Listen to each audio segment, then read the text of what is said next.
Ini kasusnya hampir mirip dengan Ibu Karen Pertamina.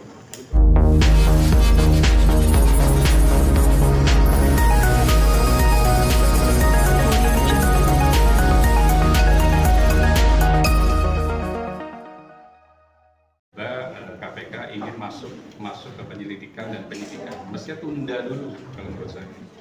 Biarkan proses bisnisnya jalan. Kalau memang ternyata tidak bisa kembali ke PGN uang tersebut, silakan baru ditetapkan menjadi tersangka.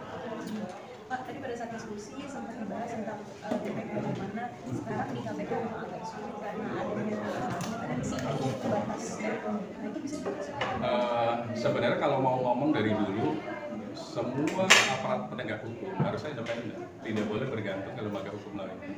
Kejaksaan punya JPU, jaksa penuntut, jaksa eksekutor, jaksa penyidik, itu asal mulanya dari kejaksaan. Polisi juga sama, ada penyidik, kemudian dan lain-lain, termasuk Kasubdes dan lain-lain. Nah, KPK, lembaga yang didirikan masih muda, itu bergantung ke lembaga hukum lain. Penyidik dari kepolisian, penuntut dari kejaksaan. Kenapa enggak KPK membuat sebuah marwah baru, bahwa semua penyidik dan penuntut KPK itu murni rekrutmen dari KPK, bukan meminta dari kepolisian ataupun kejaksaan. Pada saat menjadi independen, saya meyakini KPK akan luar biasa lagi garang dibanding, atau mungkin seimbang nanti. Sekarang agak nyomplang di kejaksaan terlalu tinggi, kasusnya besar-besar, KPK sudah mulai tertinggal. Jadi kalau mereka independen, saya meyakini KPK akan lebih hebat lagi sekarang. Itu sih, karena independensi dari penyidik dan penuntut yang dimiliki oleh KPK sendiri. Kemudian kembali ke kasus ini, apakah ada saran-saran Pak, misalnya baik untuk KPK maupun lembaga lain atau misalnya masyarakat di sini? Pertama sarannya jangan bersaing dengan kejaksaan yang sudah menyidik dan mentersangkakan kasus besar namanya timah. Jangan itu, kalau menurut saya coba digali lagi kejahatan korporasi, kejahatan tipikor itu banyak sebenarnya di BUMN. PGN ini kalau saya lihat masih kondusif karena ada keuangan PGN yang masih di perusahaan lain. Ini lagi diproses, gitu. Berproses mungkin lewat somasi, lewat arbitrase, lewat mungkin perbuatan melawan hukum, mungkin lewat LP. Jangan langsung masuk ke ranah pidananya dulu. Karena apa? Fokus pada saat kita esensi tindak pidana korupsi, uang pengganti itu paling utama. Jadi uang itu harus kembali dulu gitu loh. Setelah uang kembali, baru hukumannya ada atau tidak, kan begitu. Nah, khusus PGN, lebih baik kalau menurut saya saran ke KPK, tunda dulu prosesnya sampai menemukan, gitu Bang, sampai menemukan apakah perusahaan yang menjadi partnernya PGN itu membayar atau tidak. Kalau memang nggak membayar, kan PGN punya cara bisnis lewat arbitrase, mungkin lewat pengadilan. Jangan orang yang lagi bekerja itu ditetapkan jadi tersangka. Karena akhirnya jadi lunglai semuanya, ngapain saya bekerja kalau tiba-tiba ditetapkan jadi tersangka. Biarkan itu sampai putus, sampai berakhir apakah bisa kembali ke PGN atau tidak uang tersebut, uang bisnis tersebut. Lebih baik cari lembaga lain, dan itu masih banyak banget lembaga yang bisa disidik. Di combine kinerja Kejaksaan Agung dan KPK, konklusi dari kami terkait dengan kasus PGN dan kasus lainnya, ini kepada Pak Presiden dan Pansel KPK, kita dorong aja Pak Burhan, Jaksa Agung ini ikut mencalon agar terpilih menjadi pimpinan KPK. Itu pertama. Yang kedua, kita dorong saja Jampitsus yang ada sekarang di Kejaksaan Agung ini menjadi Jaksa Agung.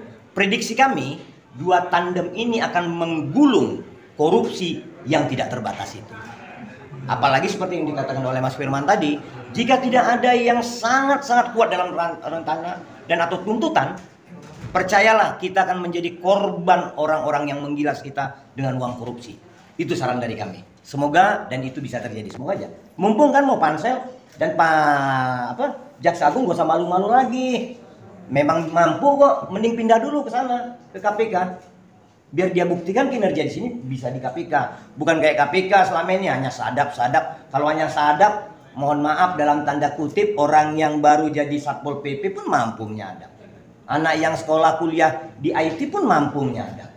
Tapi kalau untuk mentersangkakan orang dengan menghitung kerugian negara, pergi ke lokasi tambang seperti ke Bangka Belitung, Nggak semua orang bisa melawan itu.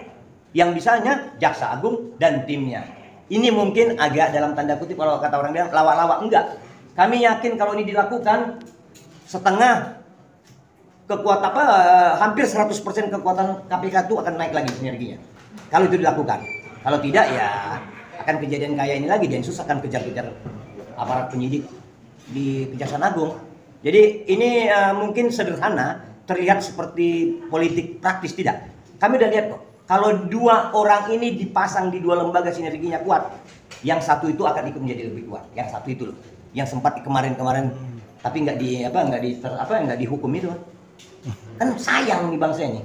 Ada kejadian kok nggak ada pelaku, ada kejadian kok nggak ada hukuman, ada pelanggaran kok nggak ada yang diberi. Jadi hutang kita itu yang disebut Mas Firman tadi menjadi kerugian bangsa ini. Itu pertama. Yang kedua, nggak mungkin bisa penyidik mengembalikan itu. Nggak mungkin. Kembali 10% aja dari para tersangka ini, kami yakin itu udah luar biasa. Hanya 10% ya 30 triliun, udah hebat. Pidana mati. Nah, minimal kita sepakat pidana mati kan. Jadi jangan takut lagi sampai ke Jenderal B, harus sentuh dong. Jangan tanggung dulu.